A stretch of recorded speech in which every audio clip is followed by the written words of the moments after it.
Vierge de Poix trône désormais dans l'église de Mirabel, dans le Tarn-et-Garonne. Cette statue de bronze pesant plus de 350 kg remplace la Vierge volée l'été dernier. Des retrouvailles aujourd'hui à Mirabel, dans le Tarn-et-Garonne, celle des paroissiens et de Notre-Dame-des-Misères. Cette statue avait été dérobée l'été dernier. Une nouvelle icône a donc été installée aujourd'hui à l'occasion du 15 août, fête de l'Assomption. Pierre-Jean Frison et Pascal Dussol ont assisté à l'événement. Même sur le parvis, il manquait de la place devant la petite église de Notre-Dame-des-Misères. Pour cette Assomption, les paroissiens de Mirabel ont retrouvé leur statue de la Vierge, ou plutôt sa réplique. L'original daté du XVIIIe siècle et comme tant d'autres objets du culte français, elle a été dérobée l'été dernier.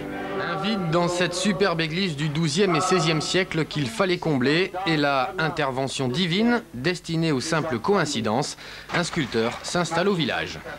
C'est une belle coïncidence parce que nous sommes arrivés à Mirabel au mois de septembre l'an dernier, donc c'était tout frais lorsque j'ai appris que cette sculpture devait être remplacée.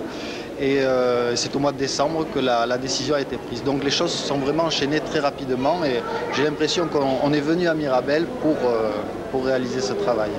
Après 4 mois de labeur entièrement bénévole, le sculpteur a livré son œuvre au fondeur, car cette statue est désormais en bronze, un matériau plus noble mais aussi plus lourd que le bois de l'original. Espérons donc que cette Notre-Dame-des-Misères pourra, sans se faire dérober, veiller sur ses paroissiens pour les siècles des siècles.